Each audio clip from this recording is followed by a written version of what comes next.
Honda na motor sa halagang 30,000 mahigit. At meron ding mga bagong modelo na sa mga 40,000+ na lang, bago pa. Meron ding mga premium items na akala mo talaga brand new pero repo mas mura.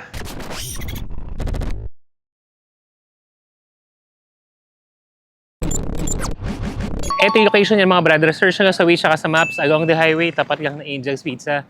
Tapos pagpasok natin dito, andito yung mga motor. O ilang sa mga motor kasi ang daming motor ngayon dito sa Moto Changi PH. Ito yung mga selection ngayon. Recently, nag-sale yung Moto Changi PH na nakabagsak presyo talaga. Andito yung mga naka-sale pero unahin siguro natin yung mga premium units, yung mga sabi ko sa inyo, yung mga halos brand new kasi matutuwa talaga kayo sa quality. Pasukin natin dun sa loob, mas marami pang motor dito. Tapos may mga parating pa. May Sniper dito mga brother, yung pinaka-latest na kulay. Ito may Cyan na Sniper. Ang brand new price ito, papago ka ng mga 130 ko sasama mo yung LTO. Pero ito, merong dalawa. Ito, tapos tag 4K lang yung Odo. Batang-bata pa talaga. So yung Sniper na to, nasa mga 100+. Pero almost new, 3 years registered. Tapos parehas na unit, may LTO plate na. Ano. Tapos meron din dito, Yamaha Fazio. Siguro abutin ka rin ng kayo mga brother. Alam ko nasa ano to above halos 100,000 kasama yung papel at rehistro sa mga Fazio users dyan. Ito, nasa mga 80. Again, almost new as well. 3 years registered. Complete papers. By the way, lahat pala ng mga units dito, lalo na dito sa mga premium units na nasa loob. Kaya nasa loob kasi ultima, maalikabukhan. Iniiwasan ni Moto Changi PH. Pag bumili ka dito, lalo na sa mga premium units na to, may kasama na siyang free helmet na ikaw ang mamimili. Ang daming selection yan. Hindi yung mga pipitsuging helmet ang ipapamigay. Yung talagang branded. Meron ditong GK, KYT, lalo na SEC. Ganda niyan. Meron ding HJC. Ikaw na bahala mamigay mga brother. Tapos dahil sa sitwasyon ng Pilipinas ngayon na sobrang taas ng gasolina, ay libre na ang full tank mo. Kahit na gaano kalaki yung tangke ng motor na bibilin mo, libre na yung full tank. So pag nilabas mo yung motor mo, yung mga ganitong quality, may papel na, may plaka na, 3 years registered, full tank pa, may helmet ka pa, i-ride mo na lang talaga. Ito namang Click mga brother, Click na latest color din, Click 160. Alam ng Odo nito. Tignan natin grabe, ang kinis po. Ganda pa ng presyo nito. Ito nasa 8,000 ang Odo nito. Parang August yata yung August 2025. So ilang buwan pa lang to. September, October, November, December, January, Feb, March. 7 months old. Grabe, no? Tapos, eto, nung nakaraan, naubos yung mga Rexy 155 dito. Ngayon, may dumating na ulit na dalawang Rexy 155 pa. Kasi 6 na yung nabenta dito. Brand new to mga brother. Brand new, as in zero Odo yung mga Rexy. Ito kasi, obviously, above SRP to. Yung mga Rexy 155 na nandito. Kasi binigay-dinigayan ng cash. Tapos may mga alam mo naman, mga kalakaran sa kasa. May patong pa yan yung kasa para makabili ka ng cash. Kasi kung sino-sino lang, hindi nila pagbibigyan ng cash. Ano talaga ipapa-installment nila. So binigay to sa kasa ng higher than SRP. Tapos tumubo lang ng konti si Moto Changi PH. Pero at least ito, isang bagsakan, mapa-cash or credit card or kung anong installment option ang gagamitin mo, makuha mo to kagad. Wala nang mga mas lugi kasi kapag kapag nag-installment ka talaga. Meron din ditong Raider FI, almost new as well. Tingnan mo na rin. May LTO plate na rin yan. Hindi ko na isa-isayin talaga yung mga detalye, mga brother. Ito naman, ang Odo nito, 5,400 lang. Yung Odo ni Raider FI. And then, meron ding ADV Road Sync. Ang brand new price nito, kung pagbibilang ka ng cash, kung pagbibilang ka ng cash, siguro papago ka ng mga 190 kasama ng LTO papers. Ito, dagdag ka na lang konti. Brand new to Dagdag ka na lang konti. Pwede mong bigyan ng cash para isang bagsak lang, credit card, pwede rin. Tapos kasama rin to dun sa may freebies na helmet. Meron din tong full tank, tapos may paraffle giveaway pa. Ito, repo to mga brother, pero tingnan mo yung quality. Kala mo brand new. Ang, kano bang NMAX, ngayon? TechMax ngayon, nasa mga 170+, 180 siguro, kung kasama yung papel, more or less. Again, kung pagbebentahan ka ng cash. Dito, kay cash mo, kay installment mo or what, mas mababa mo makuha to dahil repo to. Pero sobrang fresh naman talaga kasi yung Odo nito nasa, ang ganda pa, pati yung pinaka-panel niya, ang linaw, 8,000 lang. 8,000 lang yung Odo nito. Tapos ito, papago ka lang dito ng mga 150. So, tipid ka na kagad ng mga 40,000. Hindi ka na maghihintay ng papel, hindi ka na maghihintay ng plaka, kasi nga, meron ng LTO plate, meron ng papers, gagamitin mo na lang, may full tank pa. At tingnan mo naman yung selection ng mga free helmet na pwede mong pagpilian pag dito ka bumili sa Moto Changi PH, mga brother.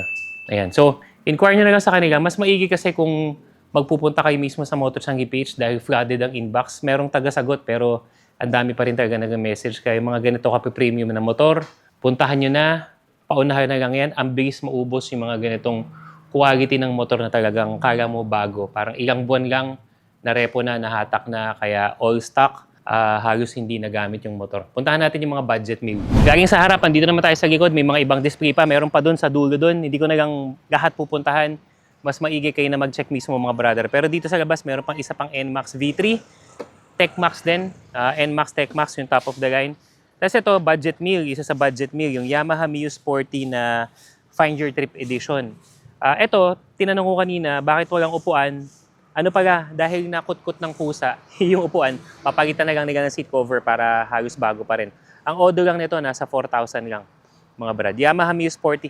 Ito, mayroon ka ng Mio Sporty na bago, hindi yung mga lumang edition. Bagong Mio Sporty, nasa mga 30 plus lang.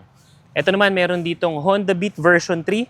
Yung latest na modelo ng Honda Beat, mga brother, naka JRP, flat seat na rin. Pero mukhang all stock naman. Ito, yung bentahan nila dito, nasa mga 56,000 to mga brother. Pero nakasale ito, nasa mga 40 plus, pwede nang mapunta sa ito. Itong Honda Beat V3. Tapos ito naman, meron ng Honda Beat V2 na FI naman. Ito nasa mga 47,000 naman dati. Ngayon nasa 30 plus na lang. Kumbaga, ano talaga, bagsak presyo. Yung discount dito, papalo ng mga 8,000 pesos. Ito nasa mga 30 plus na lang. Itong Honda Beat. FI na yan, version 2. Tapos may mga plaka na. Tapos may mga papel na yan. Yung mga MIUI naman dito, nasa mga 40, mga brother. Ito, yung itim, kinis pa nito. Pati itong Saiyan, isa to sa mga bestseller, yung mga ganitong kulay, hindi basta-basta nagtatagal yan dito. Tapos marami pa sa likod ito, mga brad. Itong ADV 160. So kung hindi mo trip yung road sync o kaya medyo kapos sa budget pero gusto mo pa rin ng ADV, mukhang nakasetup na ng mga fairing garnish. So ito mga brother, one click start. Bukan natin. Yun oh. Solid na solid pa. Ang kapal pa ng gulong. Okay pa rin yung brakes, suspension, yung kaha, makinis. Upuan. Parang dinagdag niya lang talaga dito itong mga garnishes. Sa footboard, tsaka dito sa tank, sa fairings. May LTO plate na rin. ADV. Yung gulong, eto bago na yung gulong sa likod. Mukhang pang street tire na. So may option ka naman na palitan mo na lang ng ano to, ng yung dual sports. Tapos meron na rin siyang mudguard na carbon, mga brad. ADV 160. Ito nasa mga 130. 130 plus to mga brother. Kung sama natin yung mga freebies. Ito pa rin, may garnish na rin pala dun sa ano. Windshield niya. Adjustable to eh. You know? Tapos, maraming mga click version 3 dito. Normally, nag-range yun. Kahit sa ibang mga repo warehouse na may kita mo, papalo yun ng mga 70. Punta ka dito, usap na lang kayo ni Motor Changi PH, nasa mga 60 plus na lang yung click version 3 dito. Yung mga tag 50 plus, nakuha na rin agad eh.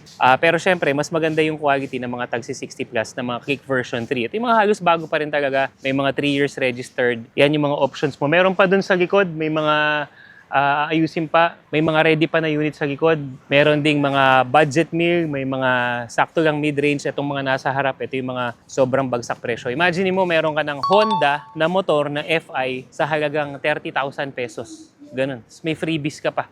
Diba? Ang payment options naman dito mga brother, alam nyo na to siguro by now, yun nga, tumatanggap sila ng cash. GCash bank transfer. Kahit doon sa mga premium units, kahit sa mga brand new, katulad ng ADV Road Sync, ng Rexy 155 na pahirapan kumuha ng brand new sa mga kasa. Actually, hindi na sila nagbibigay ng cash sa mga kasa. Dito, pwede pa yon. Pero kung sakaling wala kang ipon, pero meron kang mga offers sa mga loaning apps, katulad ng GCash under GGives and GLoan, Shopee under SLoan and ShopeePay, and Home Credit under Kwarta and Cash Loan, pwede yun dito, wala ng down payment, wala ng requirements.